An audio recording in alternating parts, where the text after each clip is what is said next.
नमस्कार दोस्तों। तो ये पार्ट 2 इसका है, इसका पार्ट 1 अपलोड हो चुका है। नहीं देखा तो पहले उसको देख लीजिए, उसके बाद इसमें स्टार्ट करेंगे हम 68 से। इसके पहले आपका 67 तक क्वेश्चन हो चुका था। तो चलिए इसमें एक एक करके देख लेते हैं जितने भी क्वेश्चन छूटे थे।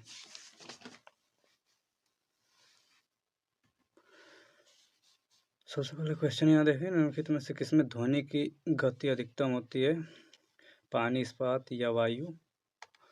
तो ध्वनि की गति इसमें से अगर पूछा देखना है तो ये इस्पात इसका आंसर हो जाएगा। लेकिन अगर कैसे बात की जाएगी कि इसमें पता चलेगा कि इसमें ज़्यादा होता है, तो स्पीड की बात किया तो ध्वनि का स्पीड जो है ताप पर निर्भर करता है। ताप बढ़ेगा तो ध्वनि का जो चाल है मतलब स्पीड है वो इंक्रीज करेगा। दूसरा किस पर निर्भर करता है, तो यहाँ पर मैं लिख दे रहा हूँ मॉडुलस ऑफ इलास्टिसिटी और डेंसिटी पर। तो ये फार्मूला है, यहाँ से देख सकते हैं, जिसका मॉडुलस ऑफ इलास्टिसिटी यानी कि प्रत्यास्थता गुणांक अधिक होगा उसका चाल मतलब उस माध्यम में चाल अधिक होगा, और डेंसिटी कम होगा तो उस माध्यम में चाल अधिक होगा। तो यहाँ से आप इसको देख सकते हैं। तो अगर इसमें देखा जाए तो पानी का डेंसिटी कम होगा, इस्पात का डेंसिटी अधिक होता है, लेकिन इसके साथ साथ इलास्टिसिटी भी अधिक होता है, इसलिए इसमें चाल सबसे अधिक होगा। यहाँ से आप देख सकते हैं ये आपका 9th NCERT का है, चैप्टर साउंड। तो यहाँ से देख सकते हैं अलग अलग सबका दिया है। एल्युमिनियम में होता है यह टेम्परेचर यहाँ पर दिखा 25 डिग्री सेंटीग्रेड पर। एल्युमिनियम में 6420 मीटर पर सेकेंड। वहीं स्टील में बात किया जाए तो 5960। जल में बात किया जाए शुद्ध जल में तो 1498। एयर में बात किया जाए तो 346। ये थोड़ा सा इधर उधर हो सकता है, तो यही लगभग पूछा जाता है जो 3-4 है, बाकी आपको याद नहीं करना है। खाद्य पदार्थों के डिब्बे टीन से लेपित होते हैं, जिंक से नहीं, क्यों? तो पहला ऑप्शन दिया जिंक का गलनांक टीन से अधिक होता है। दूसरा जिंक टीन की तुलना में अधिक क्रियाशील होता है। नेक्स्ट दिया है जिंक टीन से महंगा है। तो इसमें इसका कौन सा ऑप्शन सही हो, तो इसका ऑप्शन बी जो है ये करेक्ट होगा। क्यों? क्योंकि आप अगर क्रियाशीलता श्रेणी में देखेंगे जब NCERT चैप्टर में क्लास 10th के, तो वहाँ पे आप क्रियाशीलता श्रेणी में देखेंगे जिंक जो है ये अधिक अभिक्रियाशील होता है टीन की अपेक्षा, इसलिए ये रिएक्शन जल्दी नहीं करता है। तो खाद्य पदार्थों के डिब्बे पर जिंक का लेप किया जाता है किसकी तुलना में, टीन की तुलना में। यहाँ से देख सकते हैं ये क्रियाशीलता श्रेणी है। टीन और आयरन ऊपर जैसे जैसे जाएंगे वैसे वैसे ये ज़्यादा क्रियाशील है, जैसे पोटेशियम, सोडियम। तो पोटेशियम सबसे अधिक क्रियाशील है, उसके नीचे सोडियम, फिर कैल्शियम, फिर magnesium, aluminium, zinc, iron, tin. देखिए जिंक जो है ये टीन से अधिक क्रियाशील है, इसलिए ये ज़्यादा तेज से रिएक्शन करता है, टीन कम तेज से रिएक्शन करेगा। यहाँ से ये भी देख सकते हैं। नेक्स्ट क्वेश्चन है, यदि दो वस्तुओं के बीच की दूरी दोगुनी कर दी जाए तो उनके बीच गुरुत्वाकर्षण बल क्या होगा? तो गुरुत्वाकर्षण बल का फार्मूला क्या होता है, F बराबर G m1 m2 divided by r square. r क्या है, उनके बीच का दूरी है, m1 m2 क्या है, दोनों पिंडों का द्रव्यमान है क्रमशः, g क्या है, सार्वत्रिक गुरुत्वाकर्षण नियतांक है, ये फिक्स होता है। अब इसमें कह रहा है कि दोगुनी कर दी जाए दूरी को, तो ये r को यदि दोगुना करेंगे तो मान लीजिए कि r की जगह पे 2r अगर कर देंगे तो इसका स्क्वायर करेंगे तो क्या आएगा, 4 आ जाएगा, 4r स्क्वायर।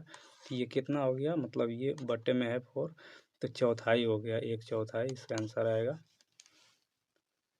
नेक्स्ट क्वेश्चन देखो कि निम्नलिखित में से कौन सी पर्यावरण अनुकूल प्रथाएं हैं? अनावश्यक लाइटें और पंखे बंद कर दें, अपने माँ द्वारा अपने स्कूटर पर आपको स्कूल छोड़ने के बजाय पैदल स्कूल जाना, खरीदारी करते समय सामान रखने के लिए कपड़े का थैला साथ रखें। तो ये सभी जो है इन्वायरमेंटल फ्रेंडली प्रैक्टिसेस हैं, तो ये सभी ऑप्शन सही है, मतलब इसका ऑप्शन जो है मोर देन अबव होगा, ऑप्शन डी। नेक्स्ट क्वेश्चन पूछ रहा है ब्यूटेनोन कार्यात्मक समूह वाला 4 कार्बन यौगिक है, इसमें से एल्डिहाइड, कीटोन, कार्बोक्सिलिक एसिड। तो नाम में यहाँ से देख सकते हैं ब्यूटेनोन, मतलब ओन लगा हुआ है यहाँ पे, तो ओन किस में लगता है? कीटोन्स में कीटोन होता है, इसका ऑप्शन हो जाएगा कीटोन। एल्डिहाइड में क्या होता है? अल लगा रहता है लास्ट में, मतलब सफिक्स जिसे कहते हैं अनुलग्न, तो इसमें अल लगा रहता है एल्डिहाइड में। कीटोन में ओन लगा रहता है। वहीं कार्बोक्सिलिक एसिड में ओइक अम्ल लगा रहेगा। तो यहाँ से आप पहचान सकते हैं इसका ऑप्शन कौन सा सही है? बी सही है, कीटोन। ये चाहे तो आप देख सकते हैं एनसीईआरटी का चैप्टर है कार्बन एंड देयर कंपाउंड्स। तो यहाँ से दिया हुआ है एल्कोहल OH समूह, इसका सफिक्स देखा जाए अगर, मतलब वही अभी बताया जो, तो एल्कोहल के लिए आल लगा रहता है, आल, और ये एल्डिहाइड के लिए अंत में अल लगा रहेगा, कीटोन के लिए ओन लगा रहेगा, कार्बोक्सिलिक के लिए ओइक अम्ल।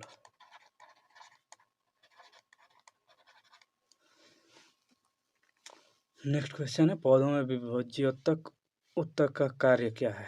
तो मतलब विभाजन होगा जिस उत्तक से, तो जाहिर सी बात है इसमें वृद्धि होगा, मतलब विकास में ये सहायक होते हैं। जो विभोज्य उत्तक मतलब मेरिस्टेमेटिक जो टिश्यू जो होते हैं ये ग्रोथ में सहायक होते हैं। तो इसका ऑप्शन भी यहाँ से आप देख सकते हैं, उत्तक चैप्टर है ये 9th के एनसीईआरटी का चैप्टर है टिश्यू। तो यहाँ से ये जितने भी उत्तक हैं, टाइप दे सकते हैं कि एक विभोज्य उत्तक उत्तक है, यहाँ दूसरा अस्थायी उत्तक। विभोज्य उत्तक जो होते हैं ये उसमें वृद्धि के लिए सहायक होते हैं। यहाँ से देख सकते हैं सक्रिय होते हैं, सघन कोशिका द्रव्य होता है, पतली भित्ति होता है, सुस्पष्ट केंद्रक होता है, इसमें राजधानी नहीं होता है।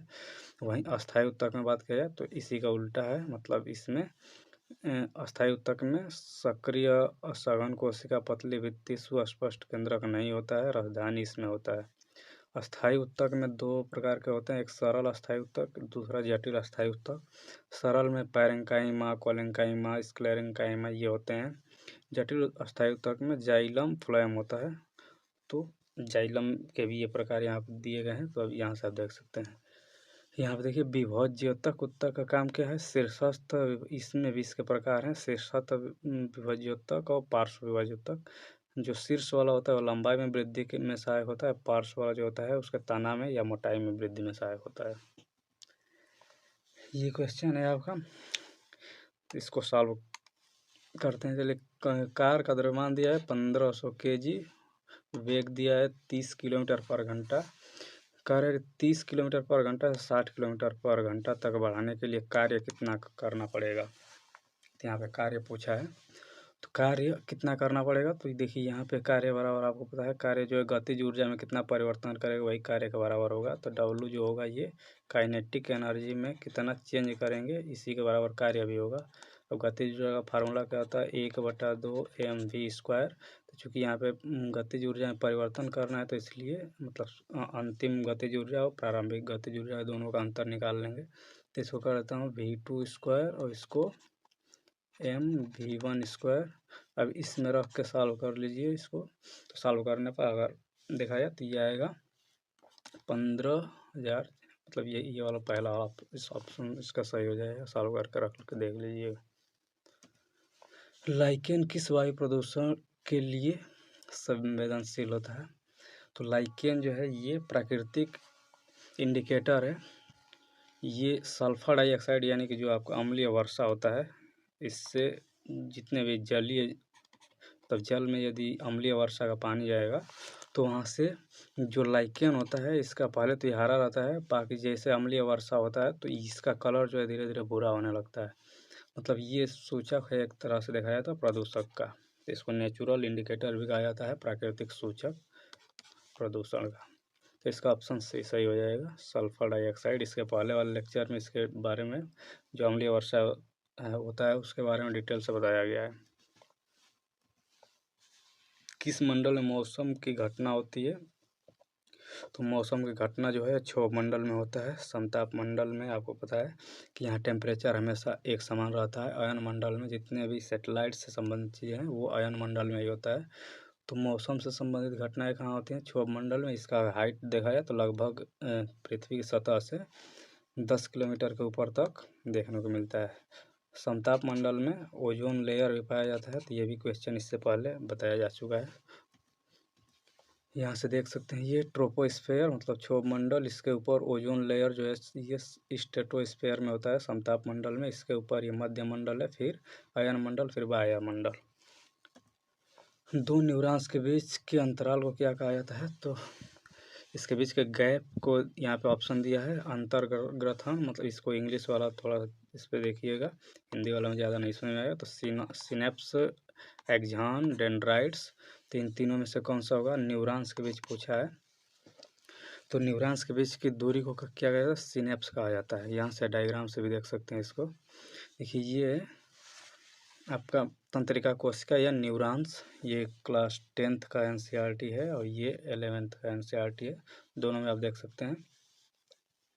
तो ये यहाँ पे लिखा भी है, ये सीधे सीधे यहीं पे लाइन देख लीजिए। ये रसायन रिक्त स्थान जिन्हें क्या कहते हैं? सिनेप्स कहते हैं। तो वही वहाँ पर भी पूछा था कि उनके बीच का जो गैप है, अंतराल मतलब रिक्त स्थान, तो उन्हें क्या कहते हैं? तो सिनेप्स कहते हैं।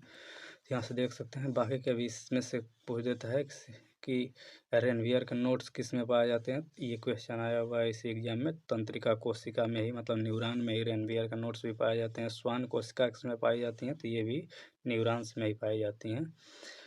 अब डेंड्राइट्स पूछ देगा तो ये भी किस में है? ये भी तंत्रिका कोशिका में ही है।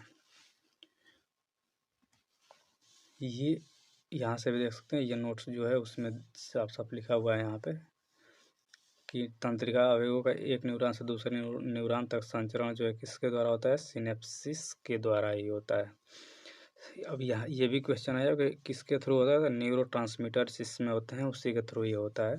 सिनेप्स के कितने प्रकार होते हैं? तो ये 2 प्रकार के हैं, विद्युत सिनेप्स एंड रासायनिक सिनेप्स।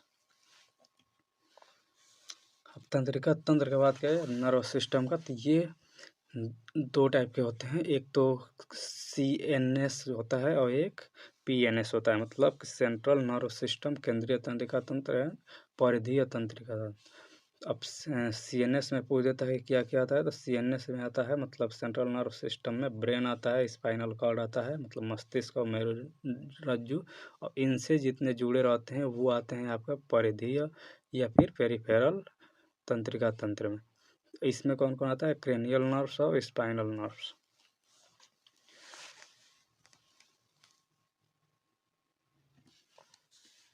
नाइट्रोजन के सही इलेक्ट्रॉनिक विन्यास। नाइट्रोजन के आपको पहले परमाणु क्रमांक कितना होता है? तो ये 7 होता है। नाइट्रोजन का परमाणु क्रमांक 7 होता है, तो इलेक्ट्रॉनिक विन्यास करेंगे तो 2 और 5 हो जाएगा, इसका ऑप्शन सी हो जाएगा। इलेक्ट्रॉनिक विन्यास के लिए हुंड का रूल आप पढ़े होंगे या अफबाउ का रूल, तो उससे कर सकते हैं। तो ये जनरली हुंड का रूल यदि आपको पता है बेसिक तो ये हो जाएगा। मतलब 1 से लेकर 20 तक आपको आना चाहिए कम से कम, क्योंकि 10 तक यहीं तक है, 1 से लेकर 20 तक ही परमाणु क्रमांक तक। निम्नलिखित में से कौन सा खाद्य श्रृंखला का निर्माण करता है? ऐसा क्वेश्चन अभी इसके पिछले वाले लेक्चर में भी आया था, ये एक ही एग्जाम में रिपीट हुए क्वेश्चन है। तो खाद्य श्रृंखला मतलब कौन किसको खाता है ये बनाना है। घास को बकरी खाएगी, बकरी को इंसान, चलिए ये तो सही हो सकता है। बकरी को गाय खाएगी तो ये तो गलत है। घास को गेहूँ खाएगा, ये भी गलत है। तो इसका ऑप्शन ए सही हो जाएगा। नेक्स्ट क्वेश्चन है, एक सीधे धारावाही चालक के चारों ओर चुंबकीय क्षेत्र रेखाएं होंगी। तो ये का स्ट्रेट करंट कैरिंग कंडक्टर में पूछ रहा है कि एक सीधी अगर तार है तो उसके चारों तरफ जो चुंबकीय क्षेत्र उत्पन्न होगा तो उसका दिशा कैसे होगा? तो आपको पता है जैसे एक तार, या ऐसे ये कोई धारावाही चालक तार है, इसमें धारा बह रहा है तो इसके चारों तरफ ऐसे गोल गोल चुंबकीय मतलब लाइन जो है ये उत्पन्न हो जाती हैं, मैग्नेटिक फील्ड लाइन। इनका दिशा निकालने के लिए दाहिने हाथ के अंगूठे का नियम है, राइट हैंड थंब रूल। यहाँ से आप देख सकते हैं कि यदि आप ऐसे अंगूठे की दिशा में करेंगे धारावाही चालक में धारा की दिशा, तो जो अंगुलियों की दिशा है ये उसके चुंबकीय क्षेत्र की दिशा को बताएगा। इसका ऑप्शन कौन सा हो जाएगा? संकेंद्रित वृत्त, मतलब ये कंसेंट्रिक सर्किल के रूप में होगा चारों तरफ तार पे। क्या होता है जब लोहे के भराव में तनु हाइड्रोक्लोरिक अम्ल मिलाया जाता है? तो जब किसी भी धातु से तनु हाइड्रोक्लोरिक अम्ल का रिएक्शन होता है तो उसमें हाइड्रोजन गैस निकलती है। ये क्लास 10th के एनसीईआरटी में ही सीधे सीधे देखिए यहाँ पे दिया हुआ है कि आप जब धातुओं का तनु अम्ल के साथ क्रिया कराया जाता है तो धातु लवण बनता है, उसके साथ साथ हाइड्रोजन गैस उसमें से निकलता है। ये metal and non metal chapter का नाम है, यहाँ से देख सकते हैं इसको। यहाँ पर भी वही होगा कि चूँकि आयरन है तो आयरन का क्लोराइड बनेगा, तो और उसके साथ साथ हाइड्रोजन गैस, तो इसका ऑप्शन सी करेक्ट हो जाएगा, hydrogen gas plus iron chloride. मनुष्य में गुर्दे किसके तंत्र का हिस्सा है? गुर्दे मतलब किडनी, तो किडनी पूछ रहा है, यह किस प्रकार का अंग है? तो किडनी क्या है? एक उत्सर्जी अंग है, मतलब एक्सक्रेशन के ये होता है। यहाँ पे दिया है मल त्याग, तो ये हिंदी में सही से लिखा नहीं है, मतलब कि इसको लिखना चाहिए यहाँ पे उत्सर्जन या उत्सर्जी अंग, तो ऑप्शन यही सही है, एक्सक्रेशन। यहाँ से देख सकते हैं मानव में उत्सर्जन, मानव में एक जोड़ा वृक्क होता है, वृक्क को ही यही किडनी या गुर्दा कहा जाता है। यहाँ देख सकते हैं ये उत्सर्जी अंग है।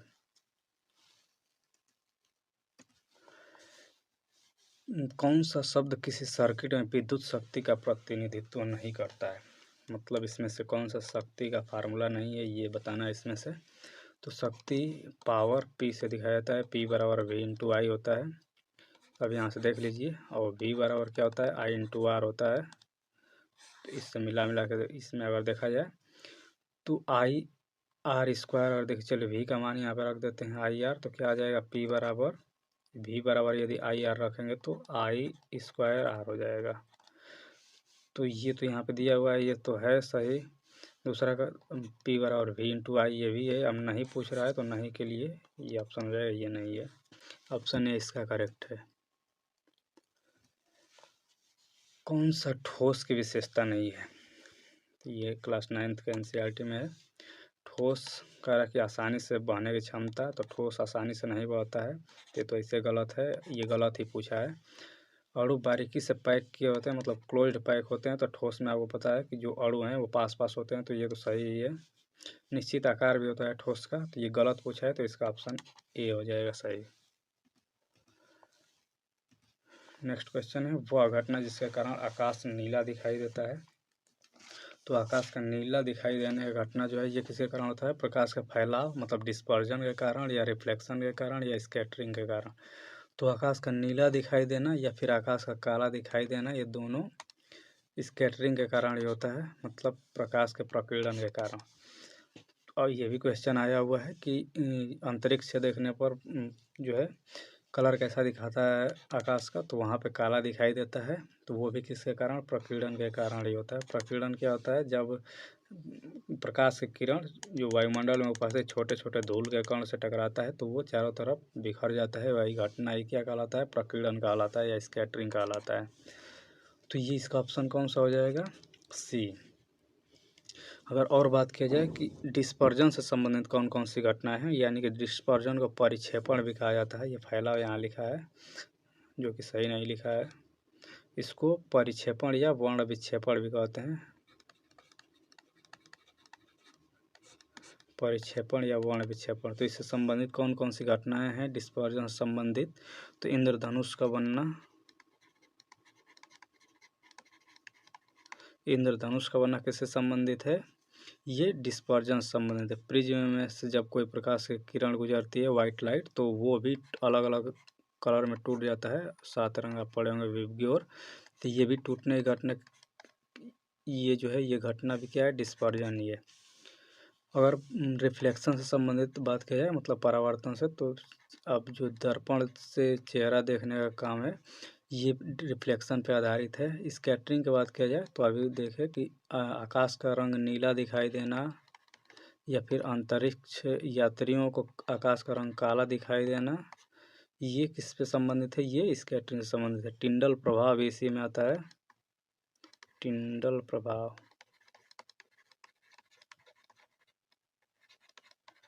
ये स्कैटरिंग से संबंधित ही है। अब एक चीज़ और इससे क्वेश्चन आता है स्कैटरिंग से कि सुबह और शाम को सूर्य का कलर जो है वो लाल दिखाई देता है, तो सूर्य का रंग जो है या सुबह शाम को लाल दिखाई देना, ये भी किसके कारण है? ये भी स्कैटरिंग के कारण होता है। तो स्कैटरिंग का एक फार्मूला होता है, रैले फार्मूला इसे कहा जाता है, ये रैले फार्मूला स्कैटरिंग का।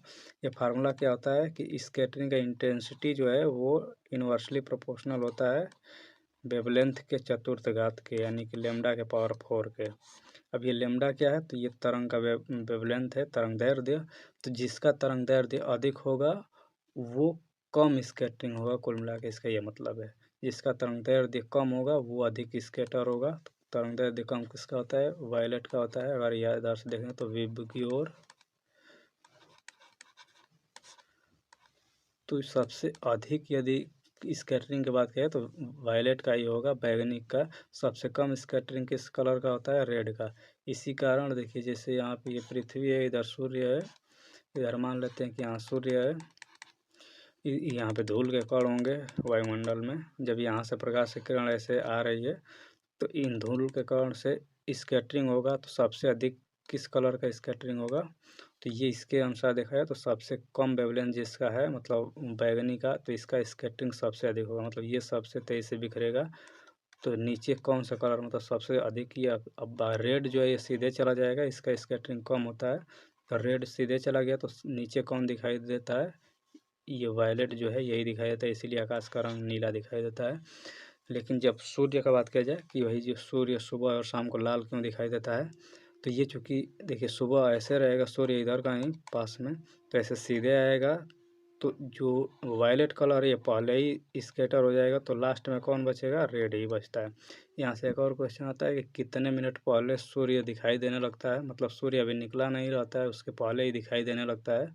तो ये 2 मिनट पहले सूर्य दिखाई देने लगता है, और 2 मिनट बाद तक सूर्य दिखाई देता है। मतलब सूर्यास्त के 2 मिनट बाद तक सूर्य दिखाई देता है, और सूर्योदय से 2 मिनट पहले ही दिखाई देने लगता है।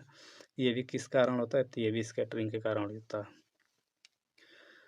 एक और क्वेश्चन इसमें से आता है कि जो साबुन का बुलबुला है ये किस किस कारण से रंगीन दिखाई देता है। तो साबुन का बुलबुला जो है ये जो है ये व्यतिकरण के कारण, व्यतिकरण को इंग्लिश में इंटरफेरेंस कहा जाता है।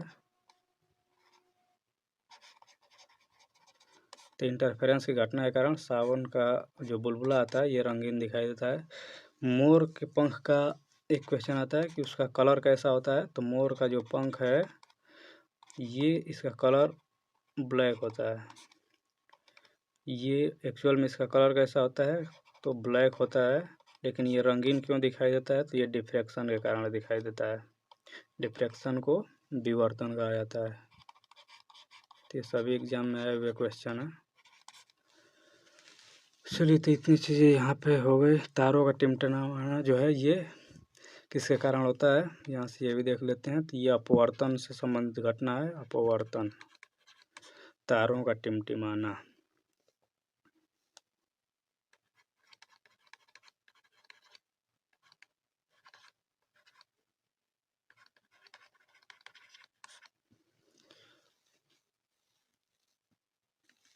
तारों का टिमटिमाना किसके कारण होता है, वायुमंडलीय अपवर्तन।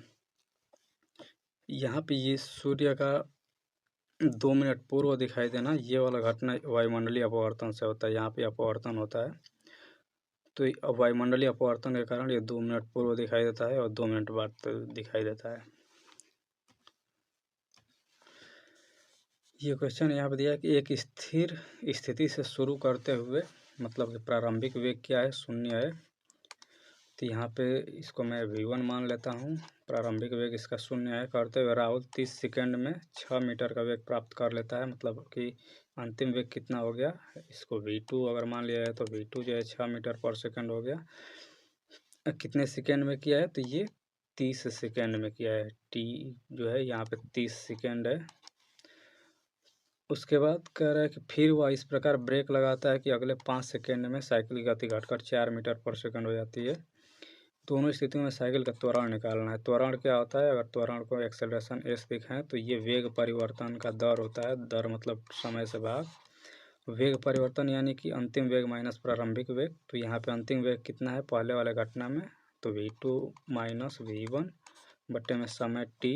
v2 का मान कितना है 6 माइनस समय शुरुआत इसका चाल है 0, टाइम कितना लगा 30। इसको जब सॉल्व करेंगे तो कितना आ जाएगा 0.2 मीटर पर सेकेंड स्क्वायर। तो ये तो आ गया पहले, तो यहाँ से ऑप्शन में देखा है तो ये वाला तो आ गया शुरू में। अब दूसरा भी पूछ रहा है कि इसके बाद अब ब्रेक लगाता है, मतलब उसका चाल जो है 6 मीटर पर सेकेंड हो जाने के बाद फिर ब्रेक लगाता है और अंत में इसका वेग कितना हो गया, तो अंत में इसका वेग हो गया 4 मीटर पर सेकेंड। तो अब पूछ रहा है कि ये कितने में हुआ है, तो ये 5 सेकेंड में ही हुआ है, इधर 5 सेकेंड में। अब पूछ रहा है कि इधर कितना त्वरण हुआ, तो त्वरण देखिए 6 से घट के 4 हो गया है, मतलब यहाँ मंदन हो रहा है, तो त्वरण की जगह पे मंदन होगा, माइनस में आएगा। कितना आएगा, तो 4 - 6 डिवाइडेड बाई टाइम कितना है 5, तो ये 2/5 मतलब कितना आएगा 0.4, लेकिन किस में आएगा ये माइनस में, तो ऑप्शन इसका ए करेक्ट हो जाएगा।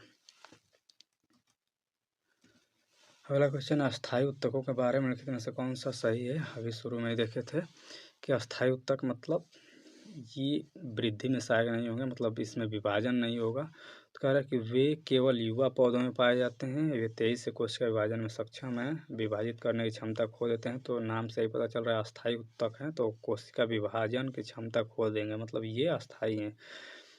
तो इसका ऑप्शन कौन सा सही हो जाएगा, सी हो जाएगा। ये सभी प्रकार के पौधों में पाए जाते हैं, यहाँ पे दिया है कि केवल युवा में, तो ऐसा नहीं है, सभी में पाए जाते हैं, तो इसका ऑप्शन सी सही हो जाएगा। ये कोशिका विभाजन की क्षमता खो देते हैं। यहाँ से देख भी सकते हैं, अभी शुरू में बताया भी था इसको, तो इसको दोबारा से चर्चा नहीं करता हूँ। निम्नलिखित में से कौन से एसिड का एक विशिष्ट गुण है, मतलब अम्ल का। तो अम्ल का गुण क्या है, अम्ल का जो पीएच मान है ये 7 से कम होता है, जबकि यहाँ अधिक दिया है, तो ये गलत है। नीले लिटमस पेपर को लाल कर देता है, ये बताया भी था, इससे पहले भी क्वेश्चन आया था कि अम्ल क्या करता है, नीले लिटमस पेपर को लाल कर देता है। यहाँ पे इसका उल्टा दे दिया है, तो ये तो गलत है, ये सही है, इसका ऑप्शन बी सही है। न्यूटन के गति के दूसरे नियम के अनुसार किसी वस्तु का त्वरण सीधे आनुपातिक होता है। तो दूसरा नियम के अनुसार पहले तो फार्मूला क्या होता है, F = m×a, मतलब फोर्स जो है द्रव्यमान और त्वरण का गुणनफल होता है। तो यहाँ से पूछ रहा है कि त्वरण किसके अनुपात, मतलब एक्सेलरेशन है, ये डायरेक्टली प्रोपोर्शनल किसके होता है। तो यहाँ से निकाल लेते हैं, यदि ए, तो ए बराबर हो जाएगा F/m। तो देखिए ए जो है यह किसके डायरेक्टली प्रोपोर्शनल है, तो एफ के, और ए जो है इन्वर्सली प्रोपोर्शनल किसके है, तो एम के। तो यहाँ से देख लीजिए, कह रहा है कि वस्तु पर लगने वाला बल के, तो ये तो सही है। दूसरा कह रहा है कि वस्तु के द्रव्यमान का व्युत्क्रम होता है, मतलब ये इन्वर्स होता है, तो ये भी सही है। वस्तु का द्रव्यमान, तो यहाँ से तो 2 है, मतलब ये ऑप्शन डी ही होगा, मोर देन 1। कौन सा पादप हार्मोन है, तो इसको शुरू में भी चर्चा किया था, ये गिबरेलिन और साइटोकाइनिन ऑक्सिन, ये तीनों ही पादप हार्मोन हैं। इनका काम भी आपको पता है कि जो गिबरेलिन है इसका काम क्या है, तो ये तना की वृद्धि में सहायक है। वहीं साइटोकाइनिन कोशिका विभाजन में, ये तना की वृद्धि में, ये कोशिका विभाजन,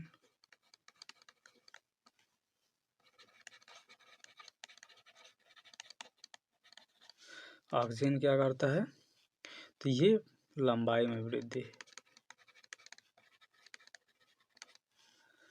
तो यहाँ से ये देख सकते हैं, ये तीनों ही पादप हार्मोन है। किसी पदार्थ को सीधे ठोस से गैस में बदलने की प्रक्रिया क्या कहलाता है, तो ठोस से गैस में बदलने की प्रक्रिया को ऊर्ध्वपातन कहते हैं, सब्लिमेशन। तो इसका ऑप्शन बी करेक्ट है, इस पर ज़्यादा चर्चा करने की आवश्यकता नहीं। पराग कोश में क्या शामिल होता है, तो पराग कोश में पराग कण शामिल होता है। यहाँ से डायग्राम से देख सकते हैं, ये परागकोश तंतु, ये पुंकेसर के भाग हैं। यहाँ पे है ये परागकोश में परागकण होता है, जो कि अगर ये इसके सहायता से वर्तिकाग्र है। अब इसमें यह भी पूछ देता है कि पुंकेसर का भाग कौन है, तो ये परागकोश और तंतु जो दिया है, और इधर दिया वर्तिकाग्र, वर्तिका, अंडाशय, ये किसका भाग है, तो ये स्त्रीकेसर का भाग है।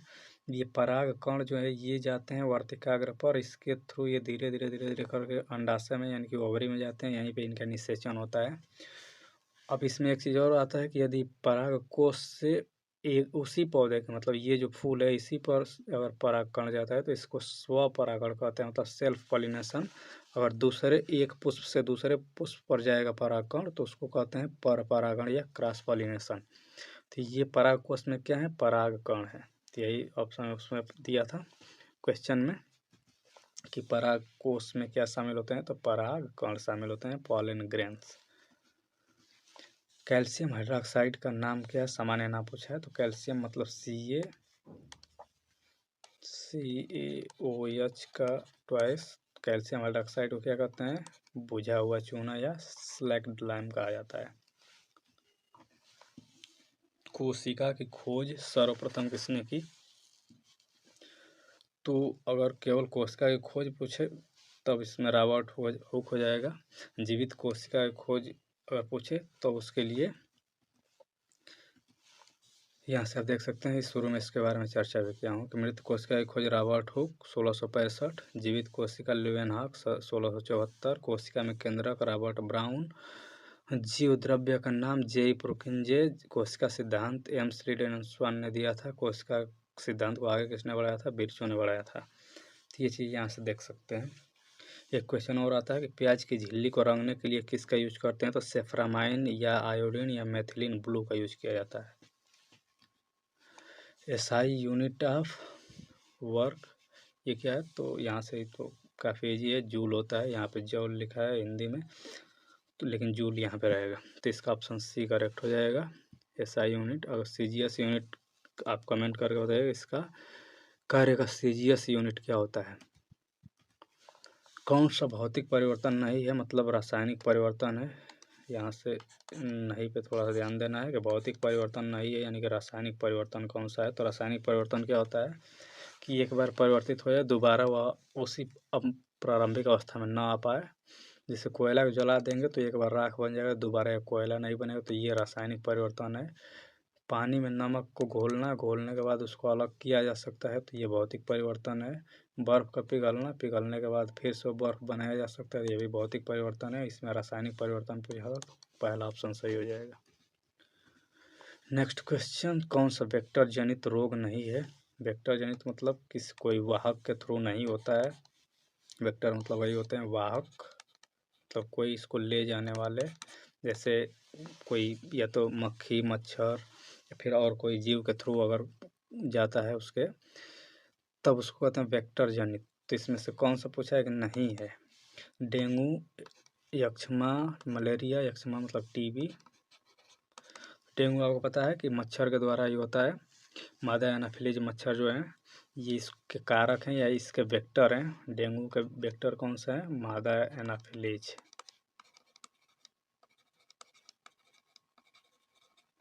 तो ये तो वेक्टर जनित है, यहाँ पे नहीं पूछा है। यक्ष्मा TB जो है, मलेरिया भी आपको पता है मच्छर के द्वारा ये जाता है, जबकि TB जो है या बैक्टीरिया के थ्रू होता है, ये वेक्टर जनित नहीं है। तो इसका ऑप्शन B करेक्ट हो जाएगा।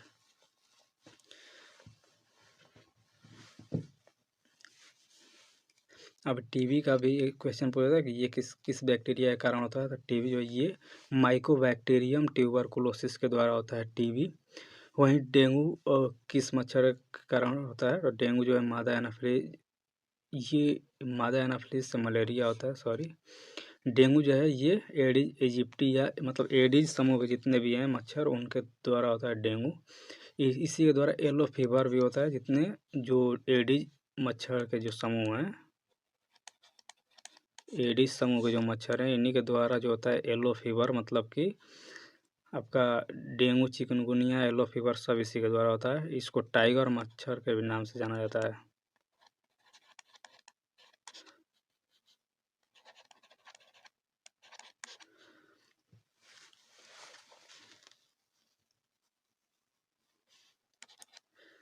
अब डेंगू में क्या होता है, तो डेंगू में जो है प्लेटलेट्स की मात्रा बहुत तेज़ से घटने लगती है, इसलिए इस डेंगू को जो होता है इसको हड्डी तोड़ ज्वर भी कहा जाता है। तो ये भी नाम एग्जाम में आया हुआ है कि हड्डी तोड़ ज्वर किसे कहते हैं, तो डेंगू को ही कहते हैं, तो इसको भी ध्यान दे दीजिए। चलिए नेक्स्ट क्वेश्चन देख लेते हैं। क्या होता है जब प्रकाश हवा से कांच के स्लैब में प्रवेश करता है, मतलब कि आपका एयर से किस में ले जाना है उसको, ग्लास स्लैब में। तो आपको पता है कि एयर क्या है, रेयर मीडियम है, मतलब विरल माध्यम। यहाँ से चलिए बना देता हूँ, इधर वायु है और इधर आपका मान लेते हैं कांच है, ये डेंसर मीडियम होगा, और ये वायु जो है ये रेयर मीडियम होगा, मतलब ये विरल है और नीचे वाला सगम है। अब नियम क्या होता है कि जब विरल से कोई प्रकाश की किरण सघन माध्यम में जाएगा तो वो अभिलंब की ओर झुक जाता है। यहाँ पे सामान्य दिया है, क्योंकि इसको अभिलंब यहाँ पे लिखना चाहिए, नॉर्मल की तरफ झुक जाता है। जिससे मान लीजिए इधर से प्रकाश की किरण ऐसे जा रही है, इसको जाना चाहिए था ऐसे सीधे, लेकिन ये चूंकि विरल से सघन में है तो ये किधर मुड़ जाएगा, ये अभिलंब है, नॉर्मल को एन से दिखाते हैं, ये मुड़ जाएगा अभिलंब की तरफ। तो यहाँ से देखिए कौन सा, यह सामान्य से दूर झुक जाता है, दूर नहीं उसके ओर हो जाता है, तो ये तो गलत है।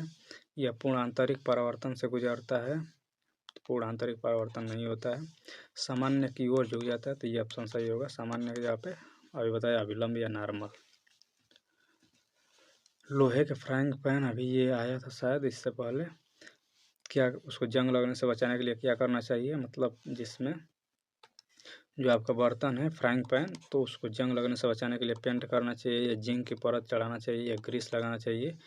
तो पेंट तो लगाएंगे नहीं, वो जल जाएगा। ग्रीस भी नहीं यूज करेंगे, इसमें जिंक की परत चढ़ा दिया जाता है, जिसको यसद लेपन कहा जाता है। पृथ्वी की सतह पर गुरुत्वाकर्षण के कारण त्वरण लगभग कितना होता है, तो ये 9.8 मीटर पर सेकेंड स्क्वायर होता है। ऑप्शन सी इसका करेक्ट है। अब ये है क्लास 9th का जनरल पार्ट। तो चलिए इसमें देखिए पहला क्वेश्चन वही फिर से, जिंक ऑक्साइड का साधारण रूप से किस उत्पाद में उपयोग किया जाता है, तो जिंक ऑक्साइड, ये चूँकि ये वाइट कलर का होता है और सबसे ज़्यादा जिंक ऑक्साइड पाया जाना, मतलब सेकेंड नंबर पे ही सबसे ज़्यादा पाया जाता है, तो ये सस्ता भी होता है। तो इसका यूज जो है वाइट कलर के कारण ये पेंट में यूज करते हैं। ये कोरोजन रेजिस्टेंस भी होता है, मतलब क्षरण होता है, वो क्षरण होने से बचाता है, तो इसलिए इसका यूज कहाँ किया जाता है, पेंट में किया जाता है जिंक ऑक्साइड का। इसका कलर यहाँ देख सकते हैं, ये वाइट पाउडर की तरह है। लेंज के नियम की व्युत्पत्ति के लिए निम्न में से किसके संरक्षण का उपयोग करते हैं, तो सबसे पहले तो लेंज का नियम क्या होता है, देखिए ये किस में आता है, लेंज का नियम जो है ये प्रेरित धारा से संबंधित है। प्रेरित धारा क्या होता है कि जब एक कुंडली में धारा के मान में परिवर्तन किया जाता है, जैसे इधर मान लेता हूँ मैं एक कुंडली बना दिया, एक इधर कुंडली है, अब इसमें धारा प्रवाहित कर रहे हैं, इसके मान में परिवर्तित करेंगे तो इसके चारों तरफ चुंबकीय फ्लक्स उत्पन्न हो जाता है। अब ये चुंबकीय फ्लक्स यदि पास में कोई दूसरा कुंडली रखें तो इसके में भी ये परिवर्तन करने लगता है, मतलब इसको काटेगा जब इस चुंबकीय फ्लक्स है तो इसमें ऑटोमेटिक एक धारा बहने लगता है, इसी धारा को प्रेरित धारा कहते हैं। तब ये प्रेरित धारा की दिशा जो है यह इस प्रकार होता है, इसका दिशा इस प्रकार होता है कि सदैव उस कारण का विरोध करता है जिससे यह उत्पन्न हुआ है, मतलब ये प्रेरित धारा जो है इसी के कारण उत्पन्न हुआ है और इसी का विरोध करेगा, तो इस प्रकार से इसका दिशा होता है, इसी को लेंज लॉ कहते हैं। कारण कि ये किससे डिराइव होता है, तो ये लेंज लॉ जो है ये वो इसमें से चुंबकत्व संवेग आवेश इनमें से कोई नहीं, ये ऊर्जा संरक्षण के नियम पर आधारित है। लेंज का नियम किस पर आधारित है, लेंज का नियम, तो ऊर्जा संरक्षण, मतलब law of conservation of energy.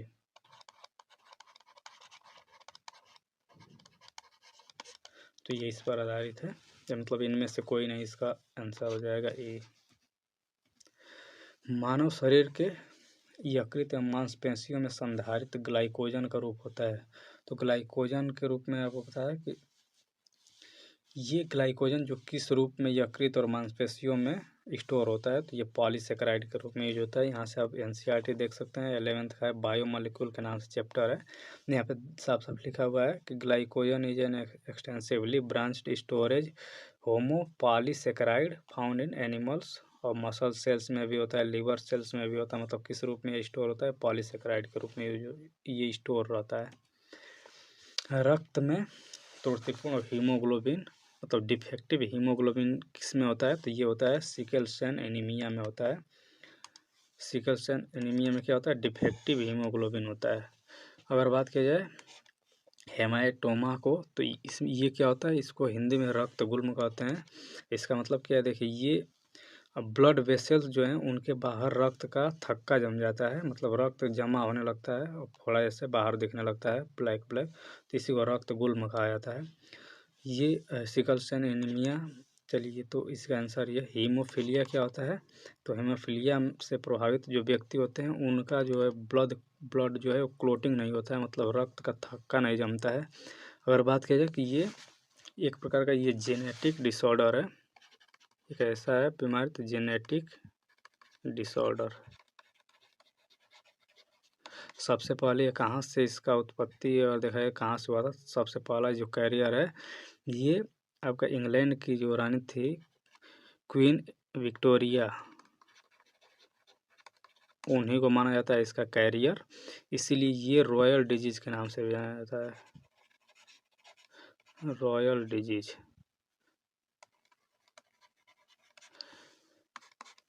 तो यहाँ से उत्पत्ति इसका माना जाता है कि इंग्लैंड की जो रानी थी उस समय विक्टोरिया, वहीं से इस रोग का उत्पत्ति हुआ हीमोफीलिया का, तो इसलिए इसका नाम भी रॉयल डिजीज है।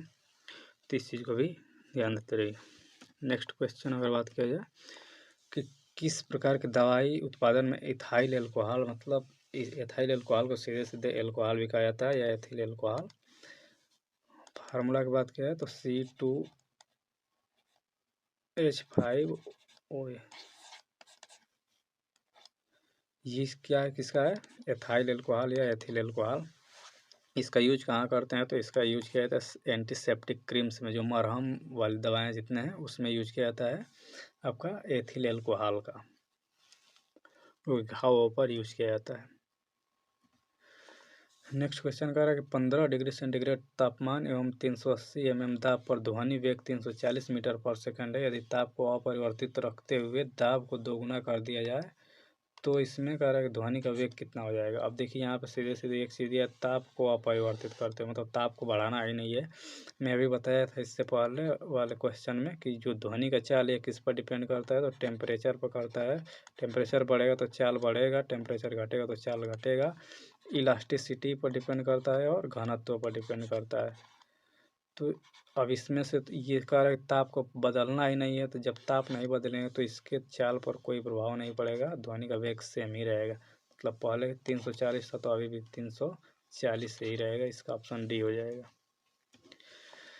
एक जीवाणुविक कोशिका प्रत्येक 15 मिनट में विभक्त होती है, तब 2 घंटे में कितने जीवाणुविक निर्मित होंगे। मतलब 15 मिनट में कह रहा है कि ये विभक्त होता है 15 मिनट में एक बार, तो 2 घंटे में कितना बार होगा टोटल।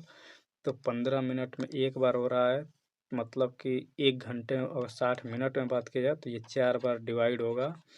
वहीं 2 घंटे में बात किया जाए मतलब 120 मिनट में, तो ये 8 बार डिवाइड होगा। तो इसका फार्मूला होता है 2 के पावर n। n क्या है, कितने बार डिवाइड होगा।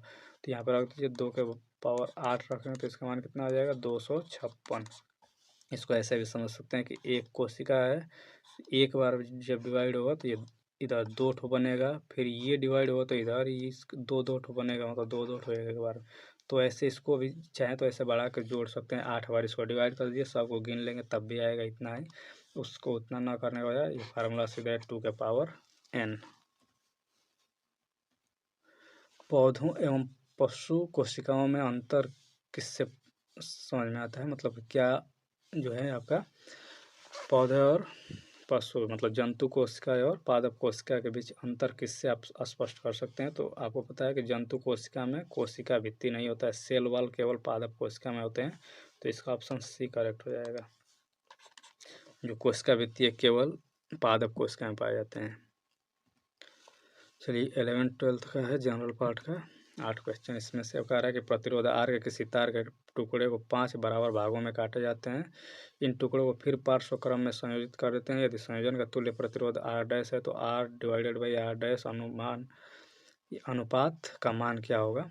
तो इसको चलिए सॉल्व कर लेते हैं। कह रहा है कि एक तार का टुकड़ा है, इसका प्रतिरोध है कैपिटल आर, इसको 5 भाग में डिवाइड कर देते हैं, 1 2 3 4 5। तो अब देखिए डिवाइड करने के बाद इसका प्रतिरोध कितना हो जाएगा प्रत्येक भाग का, तो इसका मान हो जाएगा R/5, क्योंकि 5 भाग में इसको डिवाइड कर रहे हैं। इसका भी वैसे ही हो जाएगा R/5, इसका भी हो जाएगा, इसका भी, मतलब पाँचों का ये ऐसे हो जाएगा। अब फिर कह रहा है कि इसको इन जो छोटे छोटे 5 टुकड़े हैं इनको किया जा रहा है किसमें, पार्श्व क्रम में। पार्श्व मतलब होता है पैरेलल जोड़ा जा रहा है। पैरेलल जोड़ने का क्या फार्मूला है, तो पैरेलल ऐसे जोड़ना है, इसको ऐसे 5 तो जोड़ना है, पांचों को पैरेलल में। तो ये पैरेलल जोड़ेंगे, सबका जो इसका प्रतिरोध कितना है R/5 है, इन सब का R/5 ही है। तो इसका तुल्य प्रतिरोध कितना हो जाएगा, तो फार्मूला होता है 1/R डैश बराबर 1/R1, मतलब ऐसे ये फार्मूला है R1 plus 1/R2 plus dot dot 5 बार करना है। जब 5 बार करेंगे, देखिए ये r/5 ही है, सबका बराबर है, तो 5 बार जोड़ के ना सीधे इसमें 5 से गुणा कर दीजिए, तो 5 गुणे 1 में ये r का मान कितना है, r/5 है, इसलिए 5 ऊपर चला जाएगा तो हो जाएगा 25/r। ये 1/r' का मान कितना आ गया, 1/r' का मान आ गया 25/5, 25/r। तो इधर से ये पूछ रहा है कि r/r', तो इस r को इधर ला दीजिए, तो ये r/r' बराबर हो जाएगा 25, तो इसका आंसर सी हो जाएगा। 8 ओम प्रतिरोध का कोई विद्युत हीटर विद्युत मेंस में 2 घंटे तक 15 एम्पीयर विद्युत धारा लेता है। हीटर में उत्पन्न ऊष्मा की दर पूछ रहा है। ऊष्मा की दर मतलब ऊष्मा में समय से भाग देना है, जहाँ दर पूछे वहाँ टाइम से डिवाइड कर देना है। जो हीट है उसमें टाइम से डिवाइड कर देंगे। हीट क्या होता है, मतलब हीट और वर्क इसमें बराबर ही होता है, तो वर्क का फार्मूला लगा दीजिए। वर्क का फार्मूला इसमें क्या क्या दिया है, आर दिया है, इधर 2 घंटे यानी कि समय दिया है, धारा दिया है आई। फार्मूला क्या होता है, I² R/T। ये किसका फार्मूला है, आपके, चलिए इसको थोड़ा सा,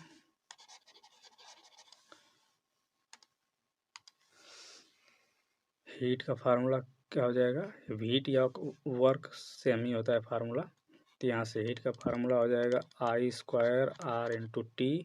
चूँकि टी से इधर डिवाइड करना है तो इधर आ जाएगा H/T। अब यही हम लोगों को निकालना है I²।